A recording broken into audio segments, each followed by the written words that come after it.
Hello, I'm Samantha, and this is my part 4 of the last week tonight in argument. Okay.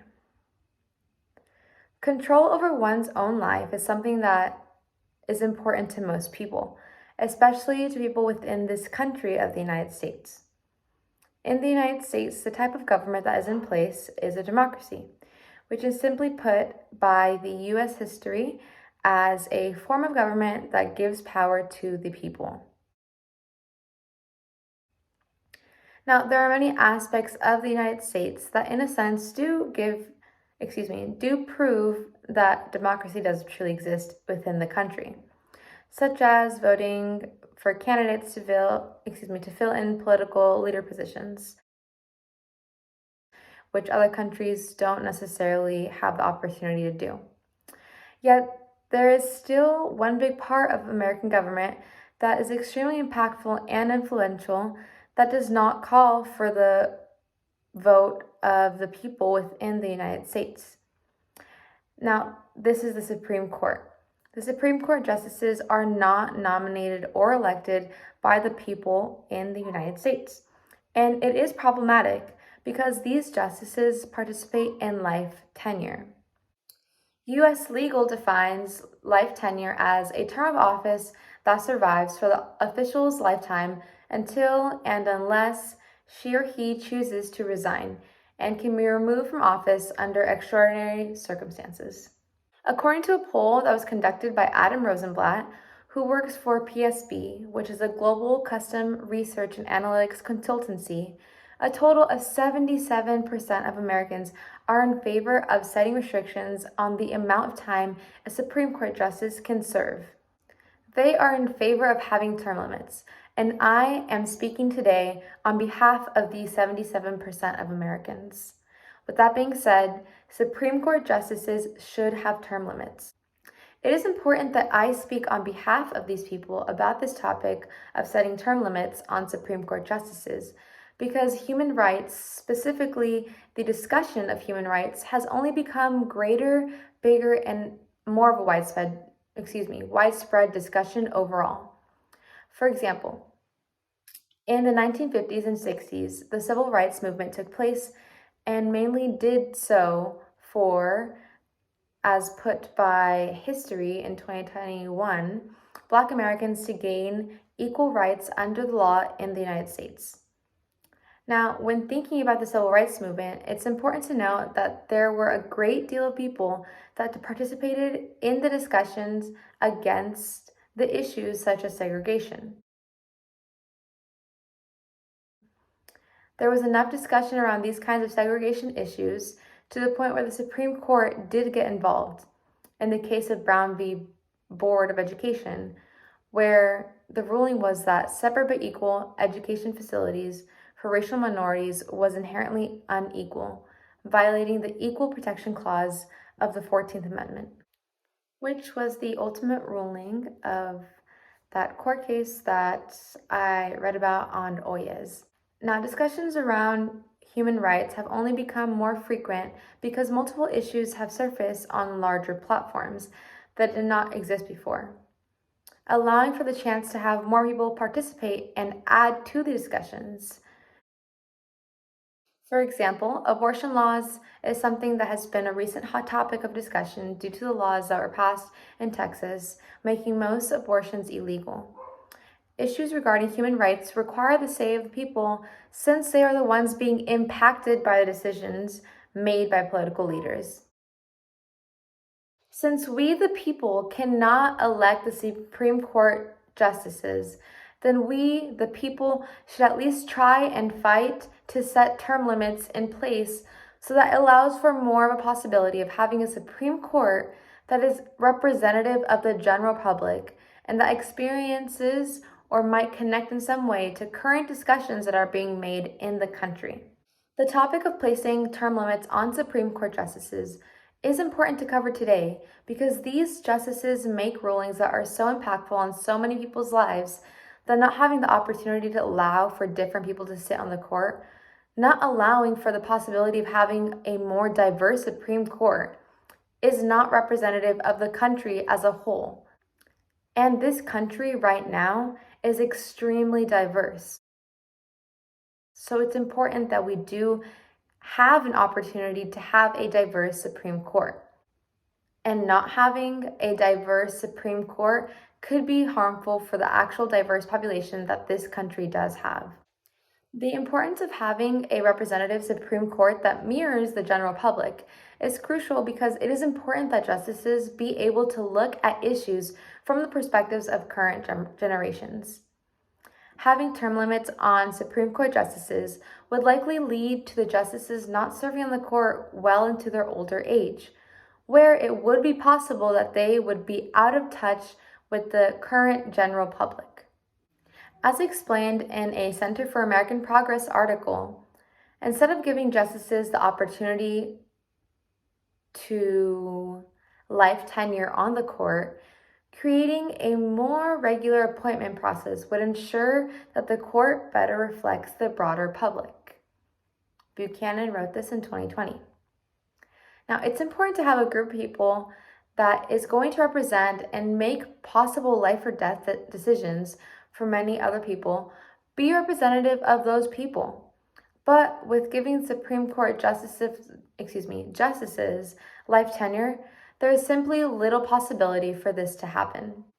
For example, the United States had a non-diverse Supreme Court, a white Supreme Court, for most of its history, and this can very much be seen as unrepresentative of the actual populations that were in the United States throughout history. There was no representation. In August of 2009, President Barack Obama appointed Sonia Sotomayor to be a Supreme Court justice. Now, Sonia Sotomayor was and is the first Hispanic person to be appointed and serve on the Supreme Court, meaning that there was no representation before 2009 for Hispanic people on the Supreme Court.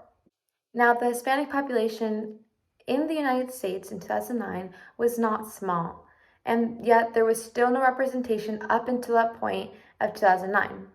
Having term limits on Supreme Court justices would allow for more representation of the actual population, especially at more frequent rates.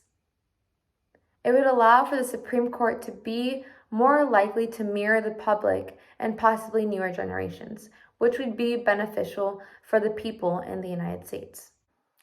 Another reason as to why there should be term limits set in place on the Supreme Court is because due to these justices having the choice to serve until their death, which is usually well into their old age according to past justices, it is more likely for them to experience mental decrepitude. The authors of the Journals of Gerontology explain that cognitive decline may begin after midlife, but most often occurs at higher ages, 70 or higher, is what they say. Due to justices being able to participate in life tenure on the court, if they want to and are able to, meaning they aren't taken out because of bad behavior, which is what Supreme Court Justice Ruth Bader Ginsburg did. She served up until her last moment of life. Now, I understand that every person is different and everyone experiences different things at different times. But cognitive decline is a likely possibility for those of older ages. Not setting term limits on Supreme Court justices would lead to these justices experiencing mental decrepitude or mental decline while serving on the court, which could be problematic since they are making very important rulings for the people of this country. Now, some people believe that life tenure is the way to go, and setting term limits on Supreme Court justices is simply not the answer. These people believe that having life tenure or not setting term limits will allow for judicial experience because it will allow for justices to develop skills and expertise, which may improve the court's decision making. A researcher, Kevin Lewis, said in 2021 in his research. Although there are people that believe this, I instead see comfortability with making decisions for the nation and its people as not the best option. It's possible that if one were to get too comfortable, in this case, serving on the Supreme Court, they might believe that they are too much of an expert and might not take some cases as seriously, especially ones that they receive later on during their service on the Supreme Court, and miss some parts of the case, or might not just, or simply might not focus as much on certain details because they don't find it as important because it might be a routine. That is why having term limits and not allowing a justice to get too comfortable on the Supreme Court would be the best option. Another thing that is said by those who oppose having term limits on Supreme Court justices is that justices who know they will likely need another job after they retire from the court may well tailor their rulings to curry favor from potential employers. Sherry, 2020. These people, including Susanna Sherry, the writer of the article, says that, these people, including her, say that justices will focus on appealing to their future employers while making decisions on the Supreme Court if term limits were to be set in place, although there is no evidence to back this up. This means that there is no guarantee that this chain of events will occur if term limits were set in place. It is speculating to say that the event would occur. If there were to be term limits and there was a certain age or a time limit that one could serve for, it would be likely or possible that one could be at a retirement age, so there would no longer be the need to curry favor from future employers. It is not likely that justices will worry about future employers if they were to have term limits because there is simply no evidence to back up this claim. So term limits would not be a bad idea based on the claim. Others mention that term limits are unconstitutional, Markham, 2020. They say this because in Article 3 of the Constitution, the only thing that is written there is that they shall hold their offices during good behavior. And I received this from the National Archives, and it was clearly the Constitution. Now, people say that having term limits is unconstitutional because it doesn't say it in the Constitution. But what I and many other people point out, and would like to point out right now, is that it also does not say it.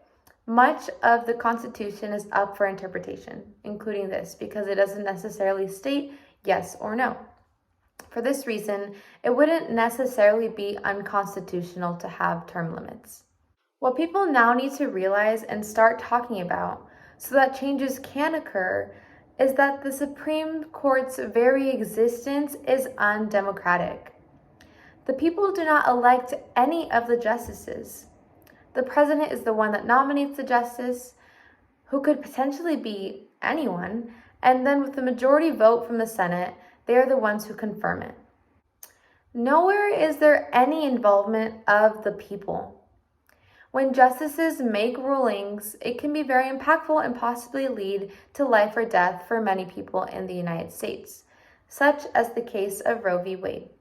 Due to how impactful the justices' decisions are to our lives, it is important that we have a healthy and representative Supreme Court, and placing term limits on justices could allow for this because it would eliminate life tenure, so they would not serve well into their older age, making it less